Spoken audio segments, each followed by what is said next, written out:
사랑하는 성도 여러분, 오늘 이 금요 기도회에 우리가 나눌 말씀은요, 사도행전 5장 1절에서 11절 말씀이죠. 이 말씀을 읽을 때마다 마음이 불편해집니다. 어떤 본문은 읽으면 위로가 되어지고, 어떤 본문은 읽으면 뜨거워지고, 어떤 본문을 읽으면 소망이 생기는데, 오늘 본문을 읽으면 마음 한켠이 서른해집니다. 왜 그렇습니까? 이 본문은요, 우리 안에 있는 우리가 평소에는 잘 감추고 지나가던 문제를 정면으로 건드리기 때문에 그렇습니다. 오늘 본문은 교회 밖 사람들의 죄를 다루는 말씀이 아니죠. 세상의 악함을 말하는 본문도 아닙니다. 신앙 공동체 한복판에서 예배의 자리 가까이에서 성령의 역사가 가장 강하게 일어나던 그 현장에서 사람의 마음이 얼마나 쉽게 하나님보다 사람의 시선을 더 의식하게 되는지를 보여주는 말씀이에요. 사도행전 4장 마지막을 보면요, 초대교회 안에는요 놀라운 은혜가 있었습니다. 믿는 무리가 한마음 한뜻이 되었다라고 말하잖아요. 자기 재물을 자기 것이라 주장하지 않았고, 사도들이 큰 권능으로 부활의 주를 증언했고, 그 큰 은혜가 모든 사람 위에 있었다라는 거죠. 가난한 사람이 없었어요. 필요를 따라 나누었습니다. 바나바는 밭을 팔아 그 값을 사도들의 발 앞에 두었어요. 얼마나 아름다운 장면입니까? 여러분, 이것이 교회지요. 교회는 단지 사람이 많이 모이는 곳이 아니에요. 교회는 프로그램이 좋은 곳만도 아닙니다. 교회는 건물이 크다고 교회가 아니죠. 하나님의 임재가 있고 성령의 역사가 있고 그 은혜가 삶의 실제를 바꾸는 곳, 그것이 바로 교회인 줄 믿습니다. 그런데 바로 그 은혜가 충만한 자리 한가운데서 지금 사도행전 5장의 사건이 일어나게 된 거예요. 은혜가 많아질수록 거룩도 더 요구된다는 것을 보여주는 사건입니다. 아나니아와 삽비라라는 부부가 있었죠. 그들도 소유를 팔았어요. 여기까지는 바나바와 비슷해 보이죠. 그런데 성경은요, 아주 의미심장한 단어를 씁니다. 본문 2절의 말씀에 그 값에서 얼마를 감추매라고 말하고 있어요. 문제는요, 재산을 팔았다라는 데 있지 않아요. 일부를 남겨두었다는 데 본질이 있는 것도 아닙니다.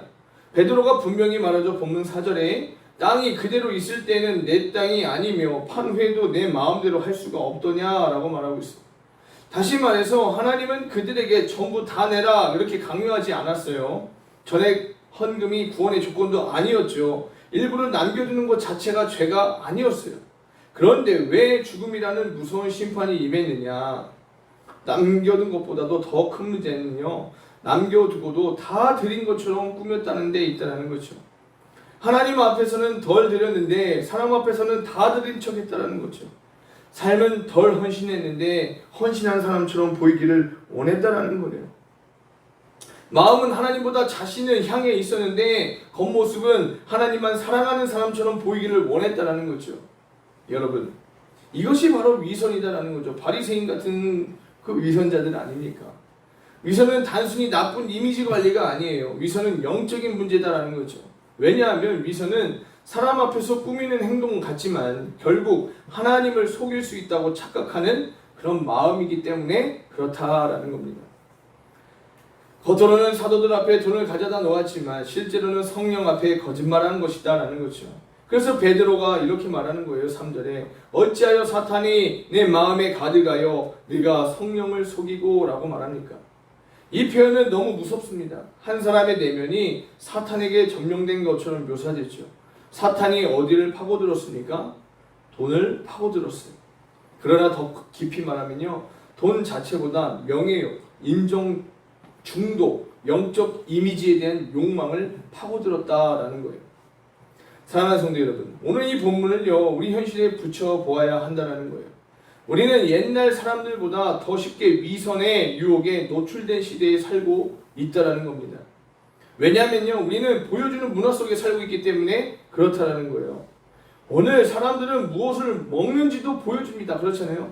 자신의 블로그에다가 나 오늘 뭐 먹었어요, 어디 가봤어요, 나 누구를 만났어요. 나 연예인 만났으면 막 사진 찍고 막 카톡 프로필에 막 올려놓잖아요.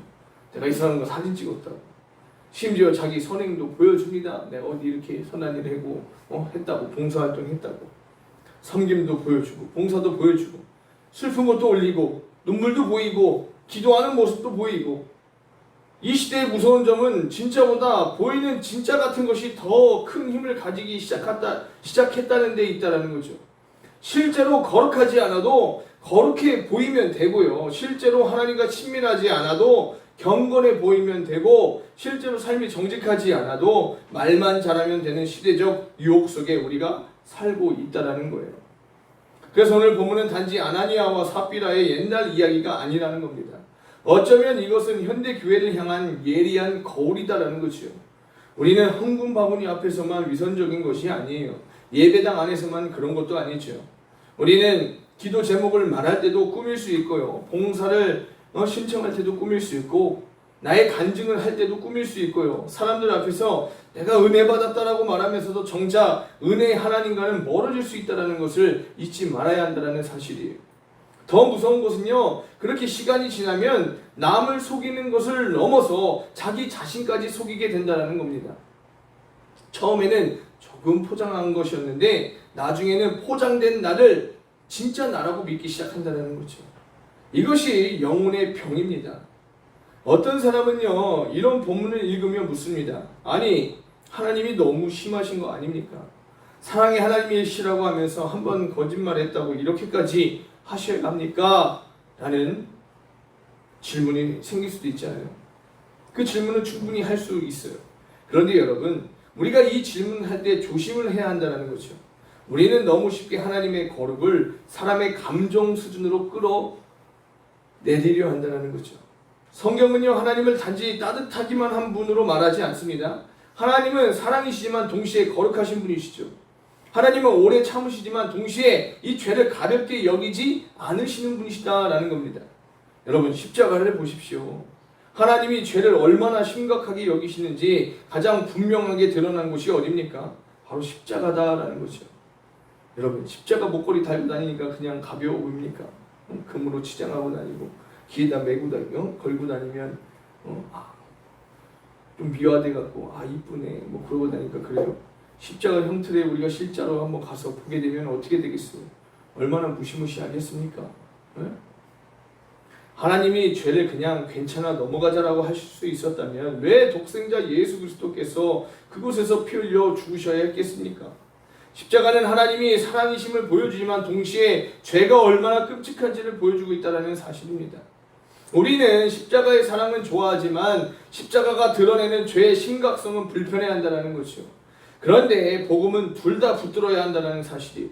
하나님은 사랑으로 죄인을 살리시지만 그 사랑은 죄를 대충 넘기는 사랑이 아니라 자신의 아들을 내어주기까지 죄를 처리하시는 사랑이다라는 사실이에요. 그래서 오늘 사도행전 5장 이 사건은요, 바로 초대교회가 시작되는 그 시점에서 하나님께서 내 교회는 너희의 이미지 게임장이 아니다라고 선언하시는 장면과도 같다라는 거예요.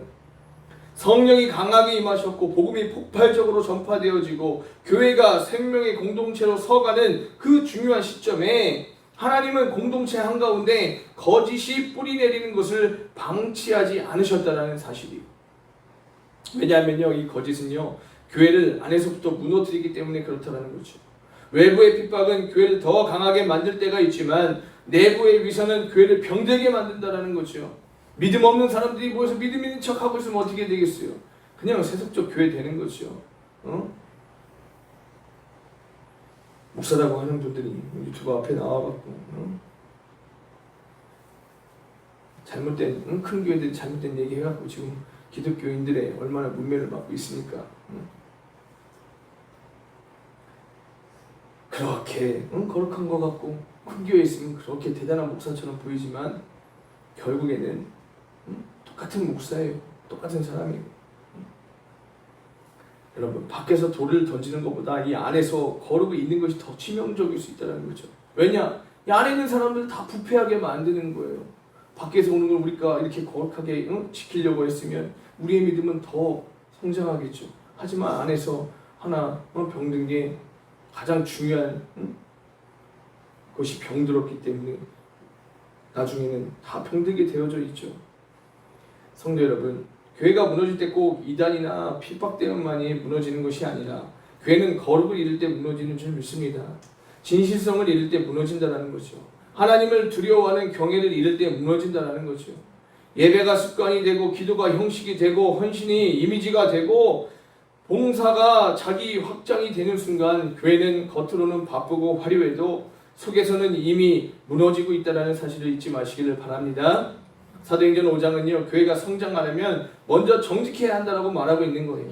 교회가 부흥하려면 먼저 거룩해야 한다고 말하고 있는 겁니다. 교회가 능력을 가지려면 먼저 성령 앞에서 투명해야 한다고 말하고 있어요. 한번 생각해 보십시오. 아나니아와 삽비라는 왜 굳이 이런 행동을 했을까요?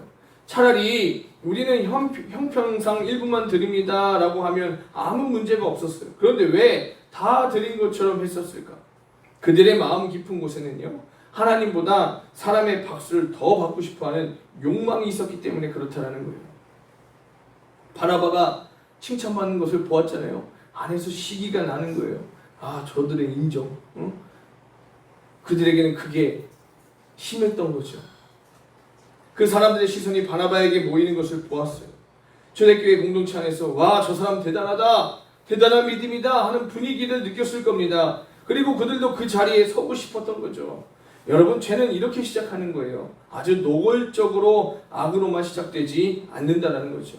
대개는 좋아 보이는 자리에서 나도 인정받고 싶다는 마음으로 시작이 됩니다. 누군가의 헌신을 보고 도전받는 것이 아니라 경쟁하게 된다는 거죠. 누군가의 순종을 보고 하나님께 영광을 돌리는 것이 아니라 나도 그 영광을 조금 가져오고 싶어 한다는 거예요. 영적 욕망이 하나님 중심을 잃어버리는 순간 그 다음부터는 경건의 모양을 띤 탐욕이 된다는 거예요. 그래서 우리는 늘 자신에게 물어야 합니다. 나는 정말 하나님을 사랑해서 이 일을 하는가? 아니면 하나님을 사랑하는 사람처럼 보이고 싶어서 이 일을 하고 있는가? 나는 정말 회개하고 있는가? 아니면 회개하는 사람의 언어를 쓰고 있는가? 나는 정말 주님께 헌신하고 있는가? 아니면 헌신의 이미지를 관리하고 있는가? 라는 것을 말입니다. 여러분, 현대교회의 가장 어려운 시험 가운데 하나는 노골적인 불신앙이 아니라 경건하게 포장된 자기 중심성이라는 거죠. 입술은 하나님을 말하는데 마음은 자기를 높이고 있을 수 있다는 거예요. 성령 사역을 하는데 속은 인정 욕구로 들끓고 있을 수 있다는 거예요. 이런 사람들의 특징은 무엇입니까? 무엇 하나 하고도 알아주지 않고, 그러면 어떻게 돼요? 화가 나는 거예요. 기분이 안 좋은 거예요. 그래서 삐지는 거예요. 하나님을 바라보는 것이 아니라 다른 목적으로 교회를 나오고 있는 거죠. 봉사는 하는데 예수님보다 자기 존재감을 확인하려는 그 마음이 섞여 있을 수 있다는 거예요. 본문은 그런 우리를 향해 묻는 겁니다. 어찌하여 사탄이 내 마음에 가득하여? 라고 말하는 거죠. 이 말씀 앞에서 우리는 남을 먼저 떠올리면 안 돼요. 저 사람 이야기네 하면 안 된다는 거죠. 이 금요 기도의 자리는요, 남을 진단하는 자리가 절대 아닙니다. 내 영혼을 하나님 앞에 올려놓는 자리인 줄 믿습니다. 사실 이 아나니아와 삽비라 이야기는 너무 멀리 있지 않다는 거죠. 우리도 얼마든지 그런 마음을 가질 수 있습니다. 예배는 드리지만 마음은 딴 데가 있을 수 있어요. 찬양은 하지만 하나님보다 분위기에만 반응할 수 있다는 거죠. 봉사는 하지만 사랑 없이 할 수 있어요. 헌금은 하지만 믿음 없이 할 수도 있어요. 기도는 하지만 하나님과 씨름하기보다 종교적 언어만 반복할 수 있다는 거죠. 근데 문제는 외형이 아니라 우리의 중심이다라는 거죠. 하나님은 중심을 보시는 줄 믿습니다. 성경은 삶은 외모를 보거니와 여호와는 중심을 보신다라고 말씀하고 있잖아요. 우리는 이 말씀을 우리에게 큰 위로가 되기도 하지만 사람들이 나를 몰라줘도 하나님은 중심을 보시기 때문에 그 말씀을 붙잡고 우리는 승리하여야 될 줄 믿습니다. 그러나 또한 동시에 이 말씀은 우리에게 큰 두려움이기도 하다라는 거죠. 사람들 앞에서는 괜찮아 보여도 하나님은 중심을 보시기 때문이죠. 우리가 이 진리를 편한 쪽으로만 사용하면 안 된다는 거죠. 하나님은 중심을 보시니까 괜찮아가 아니라 하나님은 중심을 보시니 나는 정말 두렵고 떨림으로 내 마음을 살펴야 한다가 되어야 한다는 겁니다. 그래서 초대교회 성도들에게 이 사건은요, 엄청난 충격이었을 겁니다. 그래서 본문은 두 번이나 11절에 온 교회와 이 일을 듣는 사람들이 다 크게 두려워하니라 라고 기록하고 있어요. 여러분, 여기서 말하는 두려움은요, 단순한 그런 공포심이 아니에요. 이것은 하나님이 정말 살아계시다라는 그 사실 앞에서 오는 떨림이다라는 거죠. 하나님이 정말 계시구나. 하나님이 정말 살아계시구나. 이런 역사가 정말 교회 가운데 우리에게도 만약에 있어봐요. 하나님 정말 살아계시구나. 우리가 얼마나 떨리고 두려운 마음으로 하나님을 믿겠습니까? 우리 마음대로 할 수가 없겠죠. 교회가 이렇게 되진 않았겠죠. 예배당에 앉아있지만 하나님을 관념처럼 생각하던 사람이 갑자기 하나님이 실제라는 것을 마주하는 순간 어떻게 되겠어요? 떨리겠죠. 현대교회는 이것을 많이 이뤘습니다. 하나님은 너무 편하게만 생각해요. 너무 익숙하게만 생각합니다. 너무 내 필요를 해결해주는 그런 분 정도로만 생각하고 있다는 거죠.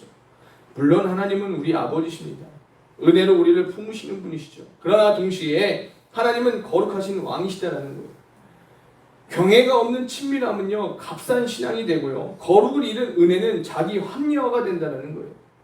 진짜 복음은요, 은혜와 거룩을 함께 붙들게 된다는 사실이에요. 그래서 요한웨슬레 목사님은요, 거룩 없는 신앙을 경계했다는 겁니다. 은혜를 받았다라고 말하면서 삶이 변화되지 않는 것을 매우 심각하게 보았다는 거죠. 나는 은혜 열심히 받고서 나 은혜 받은 자라고, 내가 예수 믿고 은혜 받았다라고 하면서 매일 똑같이 방탕한 생활하면서 술 먹고 막 방탕하게 다닌다면 그게 어떻게 은혜 받은 사람의 모습이 되겠어요? 예배는 멀리하고 세상적으로만 이렇게 돌아다니고 한다면 그게 어떻게 은혜 받은 사람의 모습이라 할 수 있겠습니까?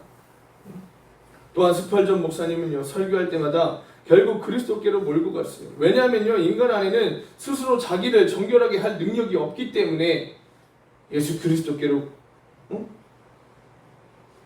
몰고 가는 거죠. 오늘 본문도 마찬가지입니다. 이 말씀을 듣다 보면 마음이 무거워지죠. 나는 과연 하나님 앞에 진실한가? 저도 예외는 아니죠. 나도 혹시 사람 앞에서 신앙을 꾸미는 자는 아닌가? 내 안에도 아나니아와 삽비라의 그림자가 있는 것이 아닌가? 있을 수 있습니다. 아니, 있습니다. 우리 모두 안에 있다라는 거죠. 문제는 그것을 인정하느냐, 끝까지 포장하느냐라는 겁니다. 그래서 우리는 예수 그리스도가 꼭 필요하다라는 거예요.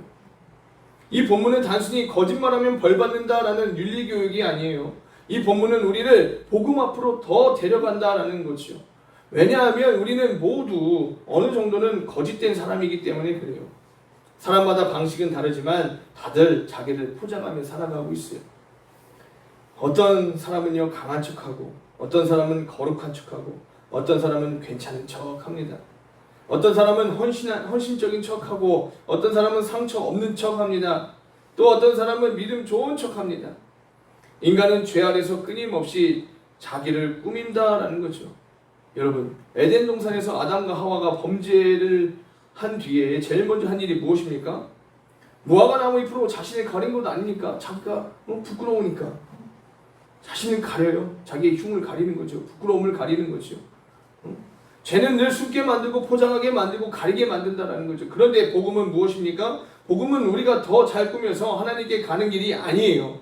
복음은 꾸밈 없이 주님 앞에 나아갈 수 있도록 예수님의 보혈이 우리를 덮는 것이라는 거죠. 인간은 가리고 싶어 하지만 하나님은 드러내고 고치기를 원하신다는 거예요. 계속 가리면 치유될 수가 없어요. 해결될 수가 없다는 거죠. 인간은 포장하려 하지만 예수님은 찢어진 그대로 오라고 말씀하고 계십니다.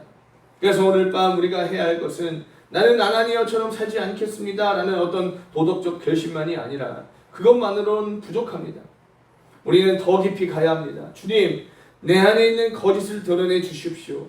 사람에게 잘 보이고 싶은 마음, 하나님보다 인정받고 싶은 마음, 경건의 모양은 있으나 능력이 없는 내 영혼의 병을 만져주십시오. 주님, 나를 깨끗하게 해 주십시오 라는 이러한 기도. 이것이 회개죠. 회개는 단순히 잘못한 행동 몇 개를 나열하는 게 아니에요. 회개는 하나님보다 다른 것을 더 사랑했던 중심이 드러나는 것이다 라는 사실입니다. 회개는 내가 잘못했습니다 라는 말하는 차원을 넘어서 주님, 내 마음이 병들어 있습니다 라고 인정하는 것이다 라는 거죠.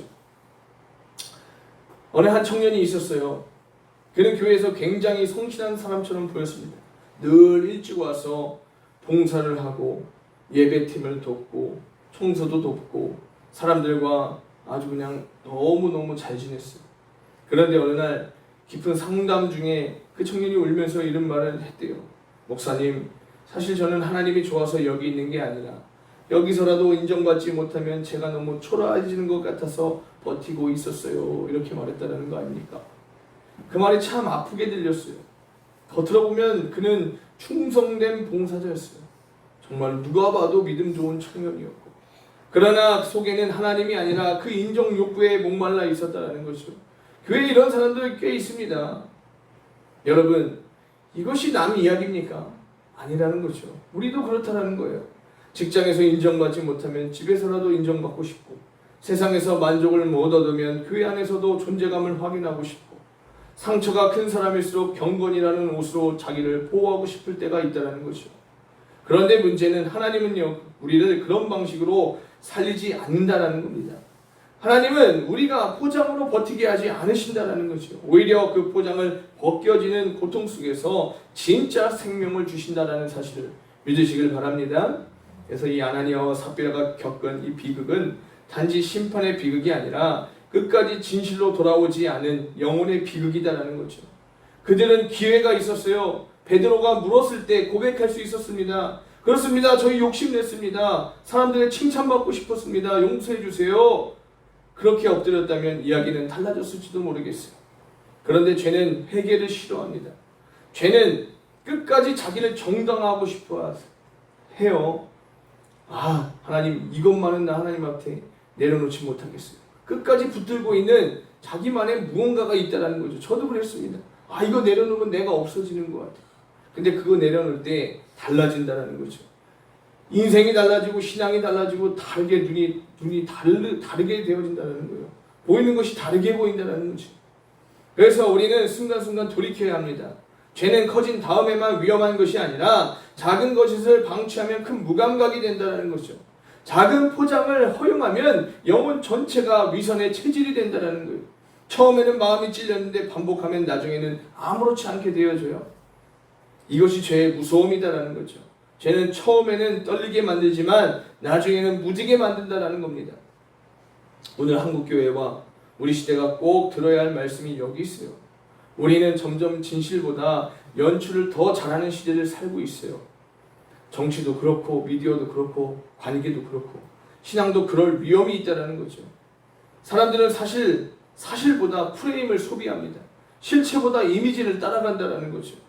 그리고 그런 문화가 교회 안으로 들어오면 교회는 어느새 거룩한 공동체가 아니라 연출된 종교 공간이 될 수 있다는 거죠. 찬양도 연출, 간증도 연출, 봉사도 연출, 리더십도 연출이 될 수 있다는 거예요. 그런데 성령은요, 연출의 영이 아니시다라는 거죠. 성령은 진리의 영이십니다. 성령은 우리를 더 그럴듯하게 포장해주는 분이 아니라 우리 안에 거짓을 깨트리고 예수 닮은 사람으로 만들어 가시는 분이심을 믿습니다. 그래서 이 성령의 역사가 강한 곳일수록 회개가 깊어진다는 거죠. 성령의 은혜가 임하는 교회일수록 사람들은 더 솔직해진다는 거죠. 성령 충만은 소리만 커지는 것이 아니에요. 성령 충만은 중심이 정직해지는 것이다 라는 것이요. 여러분, 하나님이 왜 이 사건을 사도행전에 남겨두셨을까요? 단지 우리를 무섭게 하려고 그렇게 남겨두신 것이 아니라는 거죠.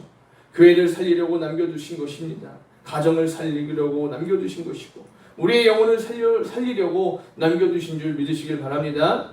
만약 하나님께서 우리의 위선을 그냥 내버려 두신다면 우리는 결국 겉은 종교적이고 속은 텅 빈 사람으로 굳어버릴 거예요. 그러나 하나님은 사랑하시기에 흔드신다라는 거예요. 사랑하시기에 드러내신다라는 거죠. 사랑하시기에 찔리게 하신다라는 거예요.